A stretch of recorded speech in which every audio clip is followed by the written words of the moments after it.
24. Bom, está conosco nessa edição do Jornal da Manhã o professor de Direito Aeronáutico, Daniel Calazans. Professor, bom dia, obrigado pela sua atenção. Opa, como vai? Tudo bem? Bom dia a tudo você bem, e a todos nós aí que estamos, os nossos colegas que estão nos ouvindo aí.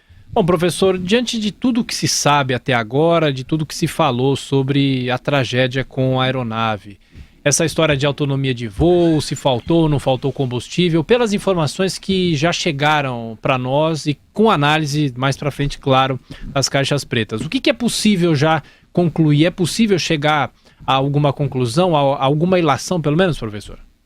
Então vamos lá, né? A gente vai montando o quebra-cabeça aos poucos, uma vez que a gente não tenha os dados, né, da caixa preta, fica mais difícil ainda. Contudo, a gente já consegue aí traçar uma linha aí de não definitiva, mas caminhando aí para a conclusão. E tudo indica aí, né, que foi falta de combustível. Então, forte indício de falta de combustível. Agora, qual que é a autonomia de voo dessa aeronave? Dizia que era uma autonomia muito baixa e tem aquela outra informação de que uma outra aeronave estava na região e aí o avião que levava o time da Chapecoense precisou ficar sobrevoando a Colômbia. Isso é possível que tenha provocado esse acidente, professor? Então, nós temos também essa informação adicional, ainda não é confirmada oficialmente. Contudo, a gente vê que a aeronave estava na autonomia máxima. Eu ontem, né, montando meu quebra-cabeça aqui, eu vi que as coisas não... O quadro aí não fechava, né? No nosso quebra-cabeça estava faltando peças e peças não se encaixavam. Uma delas é essa, quando primeiramente eu fui consultar a autonomia da aeronave e eu vi que a autonomia da aeronave era exatamente o comprimento do voo, né? Aí eu falei, poxa, tem alguma coisa errada aí. Depois, ficando sabendo que a aeronave fez 2 órbitas, ok? Isso sendo confirmado, caminha para essa tese aí da falta de combustível. Então o piloto fez um voo, programou um voo, o combustível certíssimo. E precisou fazer espera e não deu para, né? E aí tem que ver que uma outra aeronave declarou emergência e o caso do Chapecoense foi preterida. Aí, entendeu? É muita coisa para dar errado, entendeu? Muita coisa em conjunto para dar errado. O piloto, eu não sei, né? Não sabemos se o Chapecoense declarou emergência, nós não sabemos isso, mas tudo indica que quando ele declarou ali falha do sistema elétrico, na realidade não era falha de sistema elétrico coisa nenhuma. Era a falta de combustível, apagou o motor, os motores pararam, os geradores que não mais forneceu energia elétrica. Então, na realidade, a pane elétrica foi o exaurimento da falta de combustível. Está caminhando para essa tese. Professor, o avião, portanto, não tinha autonomia para fazer esse voo, professor? Não afirmo isso. O que nós afirmamos é o seguinte, precisa saber como foi o plano de voo e a autonomia que ele colocou no plano de voo.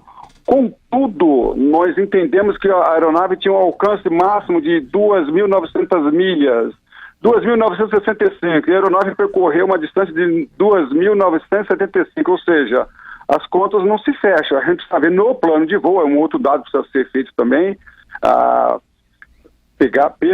procurado. Falei, qual o plano de voo, qual é a autonomia? Tudo indica que ele não tinha autonomia suficiente para fazer esse voo. Até porque num voo, em qualquer voo, tem que ter um alcance maior da autonomia padrão para o caso de algum problema, de ter que desviar e ir para outro aeroporto, não é, professor? Positivo, ele tem que ter um combustível para uma aeródromo alternativa, caso o de destino não seja possível, e mais um combustível extra para espera.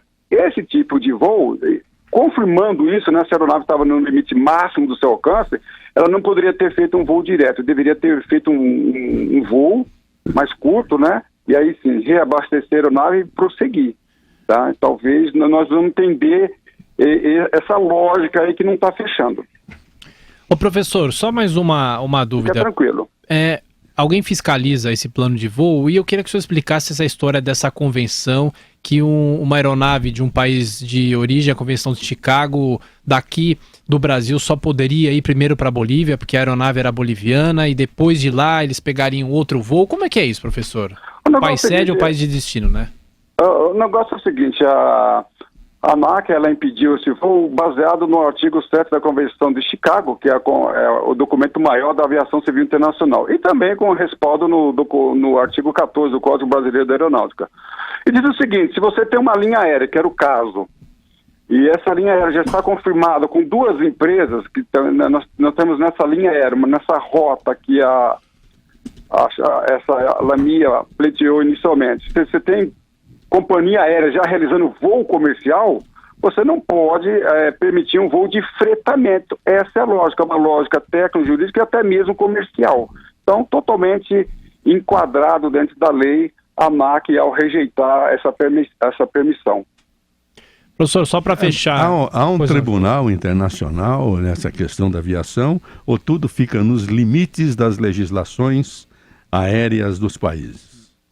Na realidade, vamos lá, nós temos a convenção, né, temos a ACI, que é a Organização da Aviação Civil Internacional. Esse órgão internacional é de lá que emanam as leis. Por exemplo, a Convenção de Chicago, que é a lei maior. Ok? Então, não tem um tribunal, mas tem essa OACI, esse órgão internacional da aviação civil. Professor, só para fechar, quanto tempo pode demorar uma investigação como essa? Se fala em um ano até? Sim, não tem... Olha... vamos abrir a caixa preta. Com a abertura da caixa preta, essa semana, não se levaria muito tempo para ver algumas coisas, a linha de investigação. Contudo, nós não sabemos se as autoridades vão já divulgar essas informações. Mas em meses, nós já teríamos informações contundentes. A investigação pode durar meses e, dependendo da complexidade, até um ano. Eu não acho que seja um caso tão complexo assim. Complexo assim, que dificulta a investigação, aquele caso da aeronave que cai no mar, que não acha caixa preta. Aí, assim, esse caso eu não vejo tão complexo assim, no sentido de levar anos, não. Perfeito. Professor Daniel Calazans, advogado, professor de Direito Aeronáutico. Muito obrigado pela entrevista. Bom dia.